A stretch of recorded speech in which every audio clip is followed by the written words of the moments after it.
أمور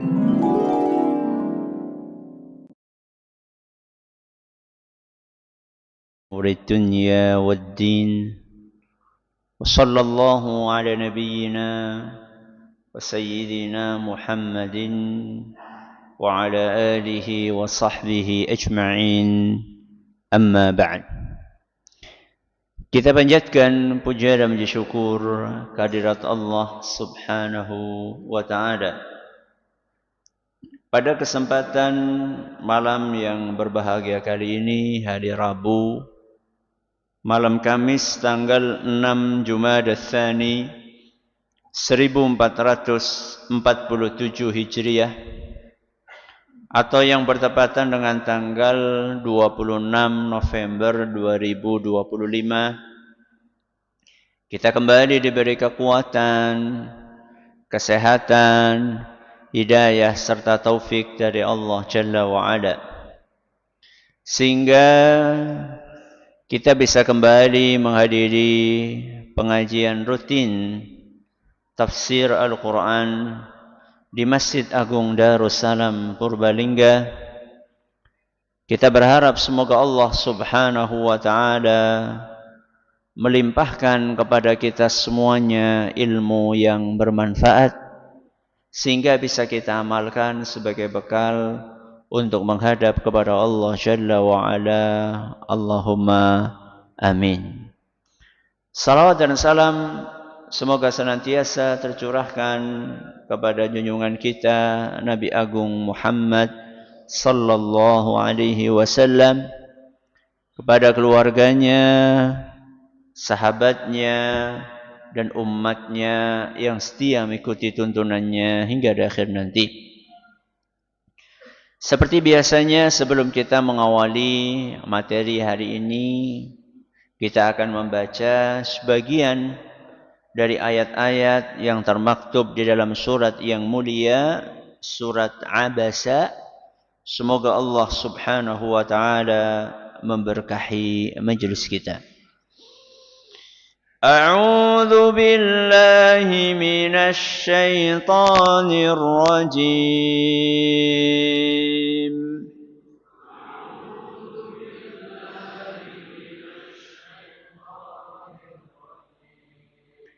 Bismillahirrahmanirrahim.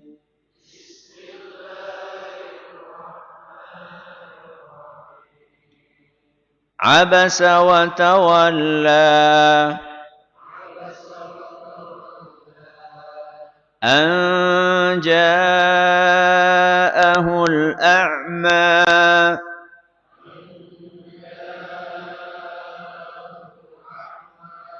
wa ma yudrika la'allahu yazzakka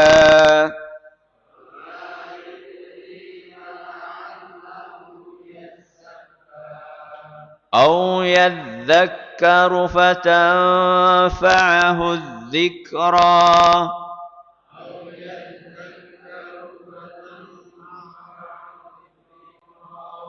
أما من استغنى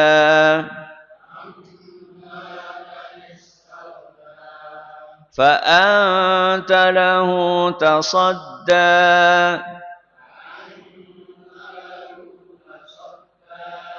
وما عليك ألا يزكى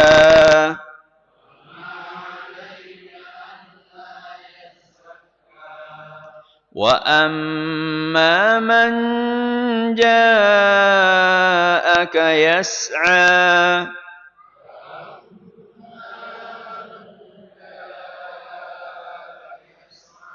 وهو يخشى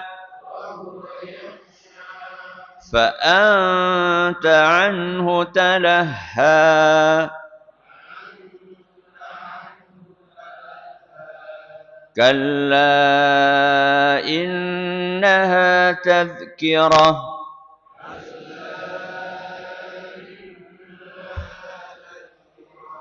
Para hadirin dan hadirat sekalian, dan juga segenap pendengar serta pemirsa rahimani wa rahimakumullah. Sebelum kita memasuki materi hari ini, Dimohon keikhlasannya untuk mendoakan saudara kita, jamaah kita yang sedang diuji oleh Allah Subhanahu wa taala dengan sakit yang berat, yaitu Bapak Slamet Wardoyo dan Bapak Kusnarto. Kita doakan semoga beliau berdua dan juga seluruh saudara-saudara kita sesama muslim yang sedang diuji oleh Allah Azza wa Jalla dengan sakit, kita doakan semoga mereka segera dikaruniai kesembuhan total oleh Allah Subhanahu wa taala.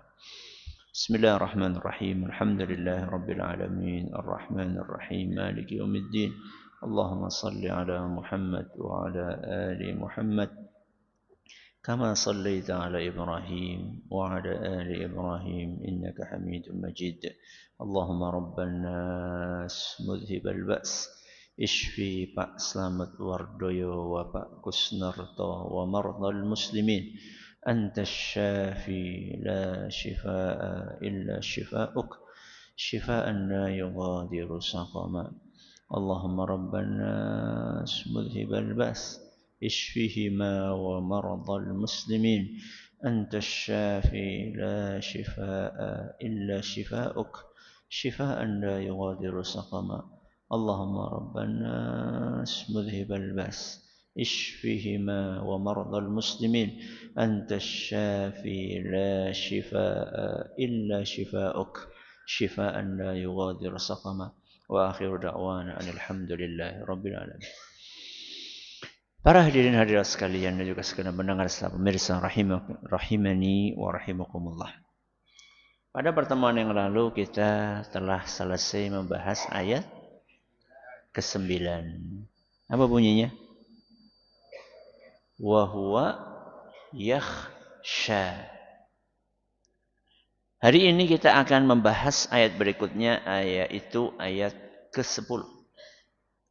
Seperti biasanya kita akan mengawali dengan menyebutkan apa korelasi dan hubungan antara ayat ke-9 yang sudah kita pelajari dengan ayat yang ke-10 yang akan kita pelajari. Jamaah yang kami hormati, kalau pada pertemuan yang lalu dan sebelumnya Allah Subhanahu wa taala menceritakan kepada kita tentang kondisi seorang sahabat Nabi sallallahu alaihi wasallam yang punya keterbatasan fisik. Siapa itu? Abdullah ibnu Ummi Maktum radhiyallahu anhu. Allah Subhanahu wa taala berfirman, wa amma man ja'aka yas'a wa huwa yakhsha. Adapun orang yang datang kepadamu wahai Muhammad dengan penuh semangat, wa huwa yakhsha, dan dia memiliki khasyah, perasaan takut yang dilandasi ilmu, pengagungan dan perasaan cinta kepada Allah. Jadi Allah Azza wa Jalla di ayat yang ke-8 dan ke-9 sedang menceritakan tentang kondisi Ibnu Ummi Maktum. Adapun di ayat yang ke-10 Allah Subhanahu wa taala berpindah menjelaskan tentang sikap Rasulullah sallallahu alaihi wasallam kepada Ibnu Ummi Maktum. Jadi ayat ke-8 dan ke-9 menjelaskan tentang kondisi Ibnu Ummi Maktum yang datang kepada Nabi SAW. Sedangkan ayat yang ke-10 menjelaskan tentang sikap Rasulullah sallallahu alaihi wasallam saat didatangi oleh siapa? Ibnu Ummi Maktum. Apa sikap yang Nabi sallallahu alaihi wasallam berikan kepada Ibnu Ummi Maktum? Allah sampaikan fa anta anhu talahha. Engkau wahai Muhammad mengabaikannya. Mengabaikan siapa? Ibnu Ummi Maktum. Allah Subhanahu wa taala menceritakan sikap Rasul sallallahu alaihi wasallam sekedar menceritakan atau ada unsur teguran di situ? Ada unsur apa? Teguran. Jadi Allah Azza wa Jalla bercerita bukan sekedar bercerita. Ya. Jadi dalam Al-Quran itu banyak kisah atau tidak? Banyak banget. Bahkan sebagian ulama mengatakan sepertiga Al-Quran isinya apa? Kisah. Kisah-kisah yang dibawakan di dalam Al-Quran itu bukan dongeng. Bukan kisah fiksi. Kancil, nyolong, timun, ya. Bawang merah, bawang putih, malin, kundang. Kisah-kisah yang ada dalam Al-Quran itulah kisah-kisah yang sangat berbobot. Yang ada pelajaran-pelajaran penting di dalamnya. Nah, Allah Azza wa Jalla di dalam surat ini menyebutkan sebuah kisah tentang Nabi kita Muhammad sallallahu alaihi wasallam. Fa anta anhu talaha. Engkau mengabaikannya.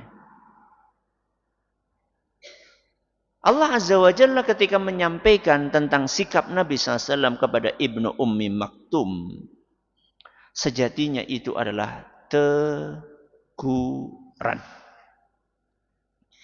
Teguran halus. Teguran apa? Halus. Teguran yang mengajarkan kepada kita tentang pentingnya memiliki skala prioritas di dalam dakwah dan di dalam interaksi sosial.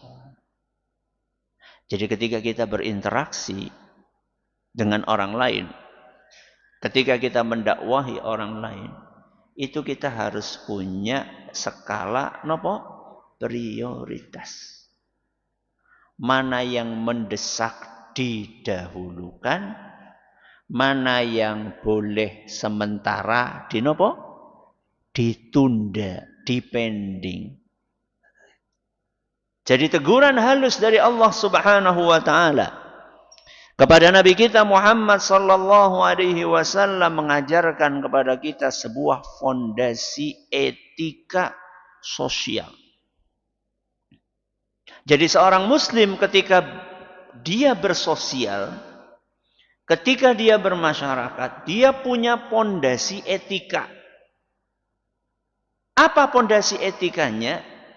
Menempatkan nilai ketakwaan dan ketulusan hati di atas segala bentuk keunggulan duniawi.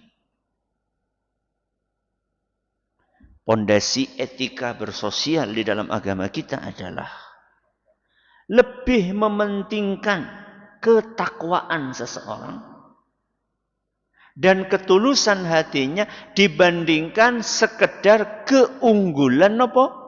Duniawi. Saya kasih contoh. Di samping kanan jenengan ada orang yang Masya Allah rajin beribadah. Ngaji mangkat terus. Sholat ratau telat. Ramah, sume. Hanya saja dia orang miskin. Gak terkenal. Gak pernah viral. Di samping jenengan yang sebelah kiri ada seorang YouTuber terkenal. Seorang apa? YouTuber terkenal. Subscribernya sudah jutaan. 4,5 juta. Masya Allah. Sholat ora tahu. Ngaji apa? Maning. Kira-kira jenengan akan lebih ramah kepada yang mana? Hah? Jujur. Kapan maning? Kesempatan langka. Next sing kita bendina ketemu.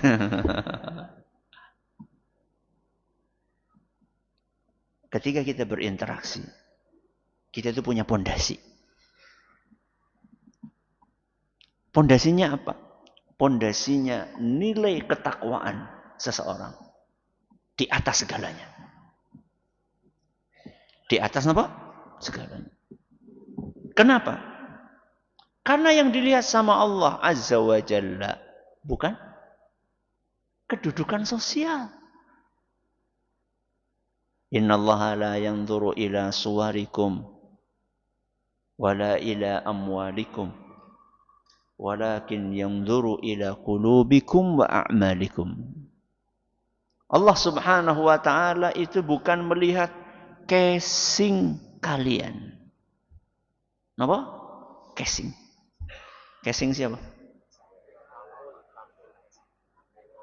Tampilan. Tampil. Sugih, ganteng, apa maning? Viral. Itu semuanya apa? Tampilan. Wala ila amwalikum, juga tidak melihat kekayaan kalian. Walakin yanzuru ila qulubikum wa a'malikum. Tapi yang dilihat oleh Allah Azza wa Jalla adalah hati. Yang dipenuhi dengan keimanan, ketakwaan, ketulusan, keikhlasan. Rasa takut kepada Allah Subhanahu wa taala. Khasyah wa a'malikum. Dan yang akan dilihat oleh Allah amalan. Sholat, ngaji, puasa, birrul walidain. Itu yang akan dilihat sama Allah Azza wa Jalla. Sehingga teguran Allah Azza wa Jalla kepada Nabi kita Muhammad sallallahu alaihi wasallam ini mengajarkan kepada kita bahwa orang-orang semisal Ibnu Ummi Maktum ini harus diprioritaskan. Harus didahulukan. Harus dipentingkan dibandingkan yang lain. Kenapa Ustaz? Karena biasanya, karena umumnya, orang-orang yang seperti Ibnu Ummi Maktum ini biasanya lebih tulus. Biasanya lebih ikhlas. Biasanya ketika dinasehati lebih mudah menerima. Ada sebuah obrolan menarik yang terjadi antara Kaisar Romawi yang dikenal dengan julukan Heraklius dengan Abu Sufyan sebelum Abu Sufyan masuk Islam. Jadi Heraklius ini pengen tahu Muhammad sallallahu alaihi wasallam itu siapa. Maka di antara delegasi Quraisy yang datang menemui Heraklius ini, ditanya sama Heraklius, siapa di antara kalian yang punya hubungan kekerabatan paling dekat dengan Muhammad sallallahu alaihi wasallam? Kenapa? Ini orang cerdas nih. Siapa? Heraklius. Karena biasanya yang lebih ngerti tentang seseorang adalah kerabatnya. Maka angkat tanganlah sinten? Abu Sufyan. Padahal saat itu Abu Sufyan pro atau kontra? Kontra kepada dakwah siapa? Nabi kita Muhammad sallallahu alaihi wasallam. Dan dilematis sebenarnya. Abu Sufyan ini mau menjelek-jelekkan Nabi kita Muhammad sallallahu alaihi wasallam. Tapi kalau menjelek-jelekkan tidak sesuai dengan apa? Fakta. Dan buat orang Arab jahiliyah saat itu, Arab jahiliyah. Berarti musyrik. Kejujuran itu sangat dijunjung tinggi. Subhanallah. Wong musyrik. Bayangkan. Tapi menjunjung tinggi apa? Kejujuran. Jadi dia itu nggak mau bohong. Apakah sambutan Anda seramah itu ketika ada pemulung? Dan ini bukan hanya di masjid saja, di sekolah pun juga demikian. Pihak sekolah, guru, kepala sekolah, BK, dan seterusnya. Ketika menghadapi siswa-siswa dari kalangan menengah ke atas, anaknya pejabat, anaknya saudagar, anaknya apalagi, anaknya bos. Apakah sikap Anda sama dibanding ketika menghadapi nun sewu, anaknya buruh, maaf anaknya pemulung, maaf anaknya tukang beca? Apakah sikap Anda sama?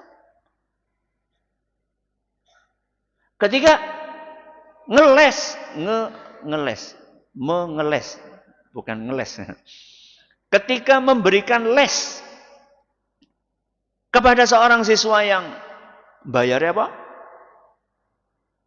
Gede. Dengan ngajar TPQ sing gratis. Apakah fokusnya sama? Disitulah keikhlasan kita di dalam berinteraksi diuji. Ya. Seharusnya kita itu bersikap dan berwajah berseri-seri. Itulah kenapa kemudian Rasulullah SAW ditegur di awal ayat surat Abasa. Napa? Abasa wa tawalla. Abasa. Bermuka masam. Wa tawalla. Dan memalingkan muka. Jadi sikap yang baik, ya, sikap yang baik kepada orang lain, terutama orang-orang yang lemah, itu bukan hanya sekedar raut muka saja. Bukan hanya sekedar senyum. Yang senyum itu sebenarnya bisa bisa dipoles. Ya. Tapi seharusnya bukan hanya senyum mukanya, tapi juga ada perhatian. Ada kehangatan emosional. Tatapan mata yang fokus dan mendengarkan secara aktif. Ya.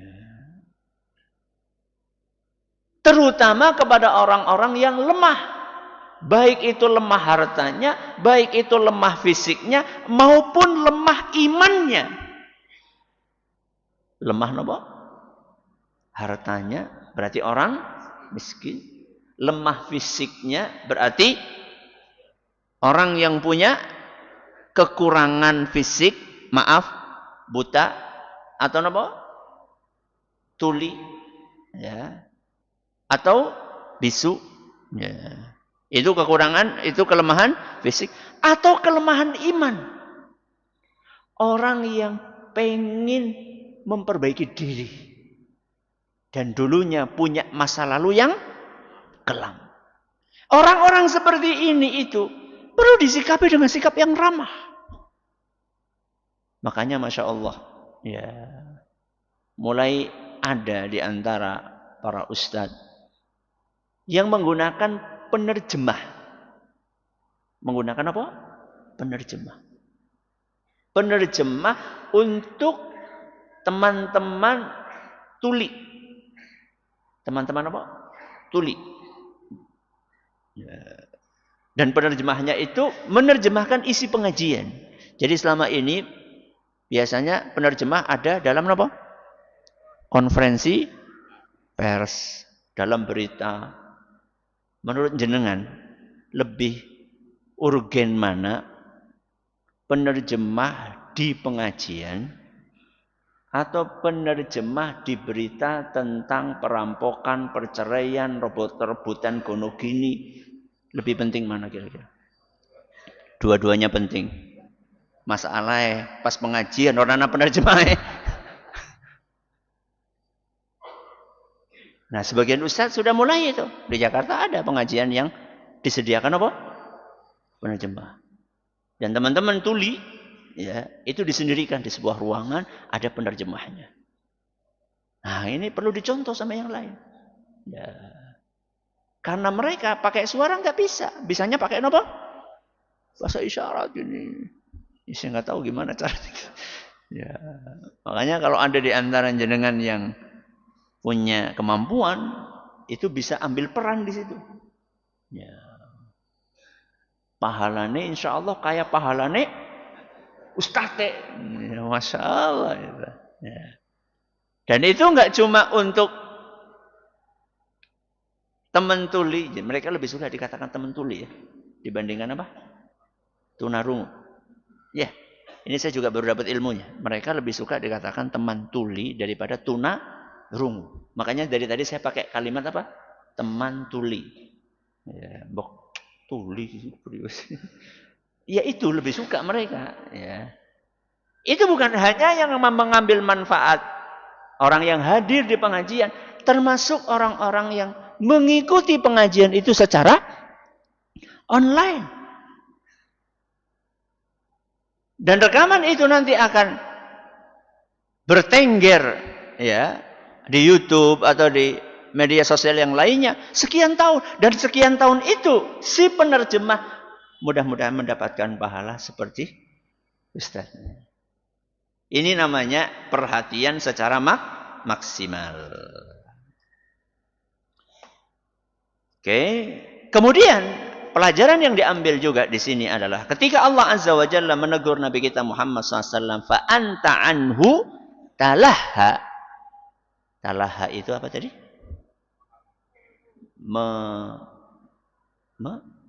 Mengabaikan. Kata sebagian ulama, berarti kalau ada orang datang, kita harus fokus. Jadi kalau ada orang belajar, kita nggak boleh abai. Abai maksudnya kepriwe? Mulang karo dolanan HP. Kue roleh. Adakah guru yang seperti itu? Oh, zaman jenengan sekolah mbiyen urung ana HP ya. Ya udah yang masih sekolah, anak-anak mahasiswa. Ada nggak dosen, guru yang sambil ngajar, sambil apa? Balas WA gitu, sambil nyimak Quran, sambil ya update status. Ada nggak? Takut ya? Ngomongin fakta. Ada. Saya bilang enggak ada.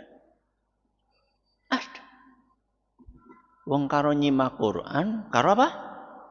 Balesi WA.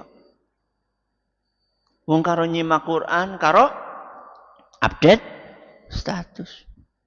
Enggak bener. Ya. Itu termasuk talah. Termasuk apa?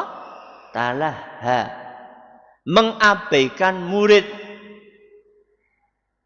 Itu hanya dilakukan guru atau orang tua juga. Nah, mau wis merasa wah alhamdulillah utuh nyong. Siki kena mbok. Iya. Ada nggak orang tua ditanya sama anaknya pelajaran. Anak nggak paham. Abi atau Pak, ini gimana cara ngerjakannya? Bapak lagi sibuk. Mana ngone? Ibu mana umi mana? Tergopoh-gopoh datang ke tempat ibunya. Ternyata ibunya lagi live TikTok. Ibu lagi sibuk. Ngomong siapa? Anak kita itu bukan bal pingpong. Fokus. Berikan perhatian kita. Oke. Berarti Allah Azza wa Jalla menegur siapa? Rasulullah sallallahu alaihi wasallam dengan teguran yang halus dan harus diingat. Jamaah yang kami hormati. Allah menegur Rasulullah SAW bukan untuk merendahkan beliau. Ini sering disalahpahami. Allah Azza wa Jalla menegur Nabi-Nya sallallahu alaihi wasallam bukan untuk menjatuhkan kehormatan beliau. Allah Subhanahu wa taala menegur Nabi-Nya Muhammad SAW bukan dalam rangka mengolok-olok beliau. Akan tetapi Allah Subhanahu wa taala justru ingin menunjukkan kepada kita betapa mulianya Rasulullah SAW. Betapa jujurnya Rasulullah SAW dan betapa tulusnya Rasulullah SAW. Betapa apa? Mulianya, betapa jujurnya, betapa tulusnya. Kok bisa? Nah, ini harus kita dudukkan. Betapa apa? Mulianya Rasul. Betapa jujurnya Rasul SAW. Betapa tulusnya Rasul SAW. Pertama kita bahas betapa mulianya Rasul SAW. Sikap bermuka masam ketika lagi fokus, sibuk, urusan penting. Ada orang nyela, kemudian bersikap masam. Manusiawi enggak? Manusia. Siapapun bisa melakukan itu. Sesuatu yang manusiawi buat orang lain dianggap biasa. Buat manusia sempurna itu tidak biasa. Jadi Allah Azza wa Jalla sedang mendidik, membimbing Nabi-Nya Muhammad SAW untuk menjadi sosok yang sempurna, manusia yang sempurna dan paripurna. Justru itu menunjukkan kemuliaan Nabi kita Muhammad SAW. Buat orang lain itu hal biasa. Tapi buat beliau, manusia yang sempurna, itu gak biasa. Jadi Allah Azza wa Jalla ingin membimbing Nabi-Nya Muhammad SAW untuk menjadi manusia yang paling sempurna. Yang betul-betul bisa dijadikan sebagai uswatun hasanah. Satu, menunjukkan apa? Betapa mulia. Yang kedua, menunjukkan betapa jujurnya Nabi SAW. Kok bisa Ustaz? Betapa jujurnya. Saya kasih ilustrasi kepadanya dengan seorang tokoh. Seorang apa? Tokoh. Pejabat. Bisnismen. Ketika menulis biografi dirinya sendiri. Kira-kira hal-hal yang enggak baik, yang enggak pantas, tahu nyolong rambutan gitu. Itu kira-kira dia tulis enggak? Yang namanya orang nulis biografi pengen terlihat perfect. Sehingga yang ditampilkan yang baik-baik saja. Loh gue, walaupun penulisnya orang lain, penulisnya pengen bersikap objektif, ketika masuk ke meja si apa? Yang disebutkan biografinya langsung coret. Kenapa? Wah, ini bisa merusak reputasi saya. Citra saya yang saya bangun selama ini. Pertanyaannya, Rasulullah SAW ketika menceritakan teguran Allah kepada beliau, itu menunjukkan beliau jujur sejujur-jujurnya. Tidak ada yang ditutup-tutupi. Kenapa? Karena Al-Quran adalah wahyu dari Allah. Bukan bikinan Nabi kita Muhammad sallallahu alaihi wasallam. Andaikan itu bikinan Nabi Muhammad SAW, maka mungkin saja seperti yang dilakukan oleh sebagian orang, diapain? Dicoret. Tapi buktinya nggak dicoret. Itu menunjukkan betapa jujurnya Nabi kita Muhammad SAW. Terakhir, apa tadi? Betapa tulusnya Rasulullah SAW. Saya tanya kepada jenengan, Rasulullah SAW bermuka masam mengabaikan Ibnu Ummi Maktum karena kemiskinannya Ibnu Ummi Maktum, karena keterbelakangan fisik Ibnu Ummi Maktum, atau karena hal lain? Karena hal lain. Karena beliau sedang sibuk mendakwahi pembesar-pembesar Quraisy yang kalau mereka masuk Islam, dampak positifnya akan sangat besar buat Islam. Bukan karena beliau merendahkan seorang yang miskin dan buta.